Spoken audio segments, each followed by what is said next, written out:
Estuvimos en Tecnópolis disfrutando de lo que fue el Encuentro Federal de la Palabra.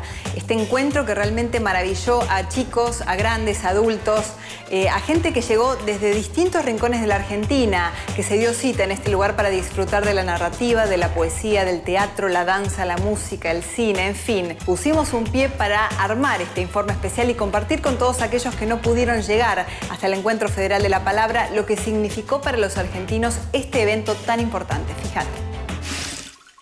Más de 370.000 personas visitaron el segundo Encuentro Nacional de la Palabra que se llevó adelante en el predio Tecnópolis.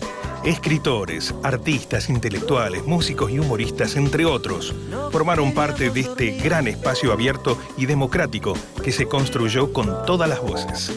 Creo que Tecnópolis como predio, del mismo modo que Canal Encuentro, son espacios, digamos, donde se expresan políticas culturales, comunicacionales y educativas que buscan hacer lugar, emancipar lugares que históricamente en nuestra sociedad eran para pocos. En el Encuentro de la Palabra, la cineasta y escritora Lucía Puenzo cuenta cómo utiliza la palabra en una novela y en el cine.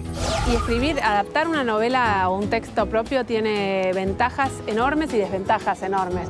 Creo que las desventajas mayores son que te haces trampas todo el tiempo, que hay algo de que como justamente estás encariñada con ese material y estás cerca y sos la que decide y demás, tal vez tardás más tiempo en matar cosas que había que matar, arrancar grandes fragmentos que no sirven pero que cuesta más. Entonces hay algo como de estar haciéndose trampas a uno mismo.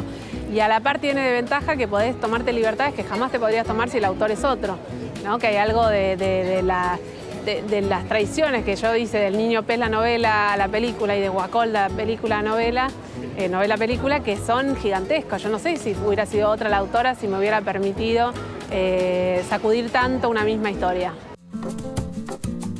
El Encuentro de la Palabra también colabora para la difusión de los proyectos hechos a pulmón de las pequeñas editoriales, como es el caso de Alto Pogo o Milena Cacerola.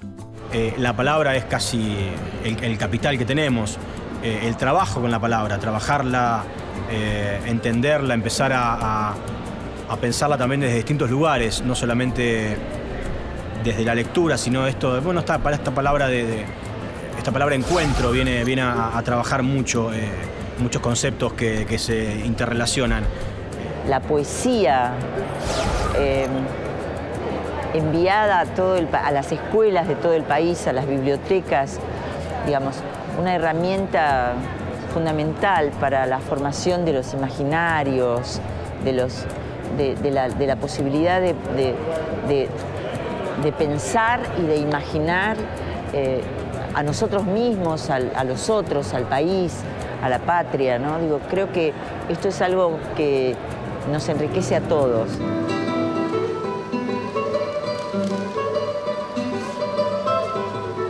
La guitarra tiene una palabra muy reducida en su volumen, pero muy grande en su armonía y en su decir. Claro está, esas palabras hay que buscarlas y hay que tratar de expresarlas, tratando de transmitir diferentes paisajes de nuestro país, ¿no?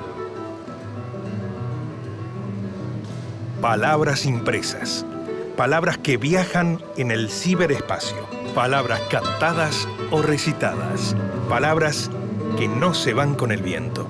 El segundo Encuentro Nacional de la Palabra fue una fiesta para todos aquellos que creemos que la palabra vale.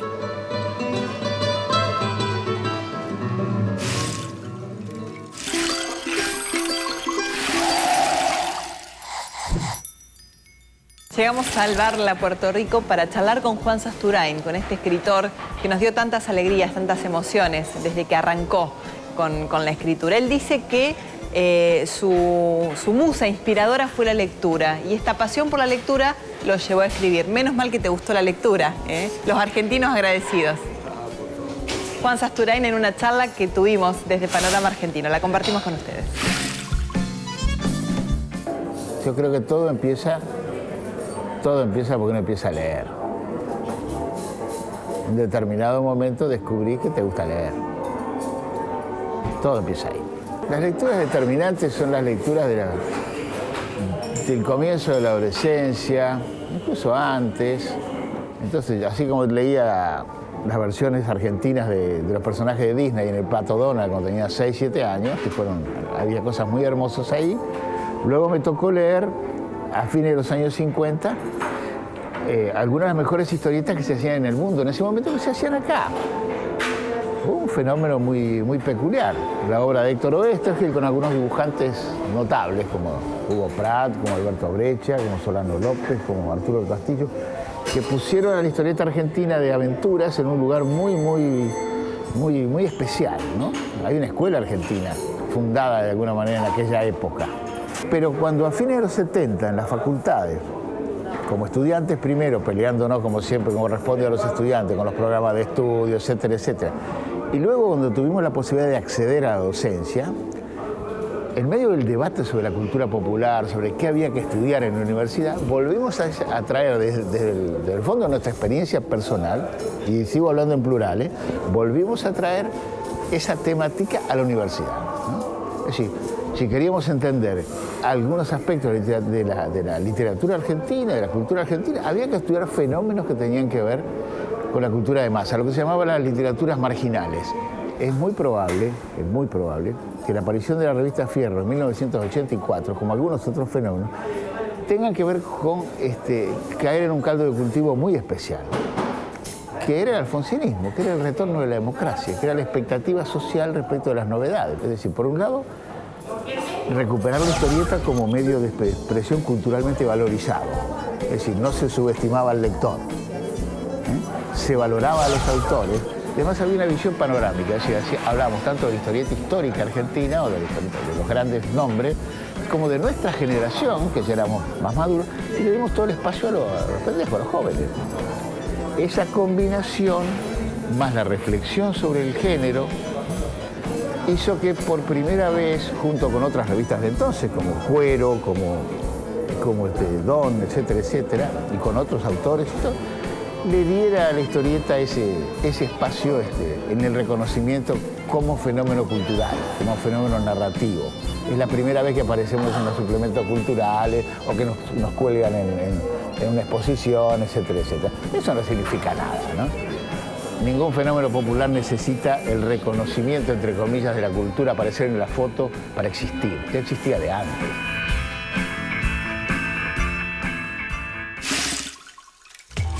Y porque nos gusta hablar de los proyectos de nuestros jóvenes de todo el país, esta nota llega desde el canal Acequia TV, desde Mendoza. Un proyecto que abre la mente. Proyecto Open, fíjate. 4 alumnos de la Escuela Técnica de Integración del Departamento de la Consulta idearon el proyecto Open. El mismo consiste en ofrecer aberturas a puertas a personas con discapacidad. El proyecto creció tanto que ganó una beca como microemprendimiento y además fue presentado por estos alumnos en el Balseiro. Esta es una idea que nace en el 2012. Los chicos comienzan con este proyecto y lo presentan en una feria de ciencias. Comenzó a ir superando etapas. La ventaja que tiene este evento es que justamente los chicos pueden ir año a año perfeccionándolo y mejorándolo. Bueno, él adelante de su puerta, adelante de llegar a la puerta, tiene un teclado, el cual él lo detecta. El teclado él puede tener un llavero, como puede tener una clave, el cual el teclado ese varía, porque puede ser, nosotros lo adaptamos según a la necesidad que él tenga. No solamente puede ser un teclado, porque si él tiene problemas, algún otro problema, nosotros adaptamos el problema a él, en el cual nosotros tenemos asociado a una terapeuta, el cual ella nos indica el punto de acceso del discapacitado. De ahí nosotros nos basamos en la apertura que vamos a hacer y en la tecnología que vamos a usar. Ellos son alumnos de escuelas técnicas. Las escuelas técnicas en este país son muy importantes, porque definen un perfil de alumno que no solamente tiene que ver con el estudio, sino también con la preparación para el mundo del trabajo. Es la vinculación real que existe entre el segmento de la educación media con la educación para el trabajo. Y da la casualidad de que ellos integran un grupo de 24 alumnos de sexto año que son todos muy buenos alumnos, son todo un talento, no es demagogia, es real, son Son un grupo de alumnos que tienen, digamos, no solo capacidades intelectuales, sino también tienen ese tipo de habilidades sociales que hacen falta para incorporarse al mundo del trabajo. El entusiasmo, las ganas, ese amor por su escuela, esa identidad que la llevan a todos lados. Y bueno, esto también es parte de eso también.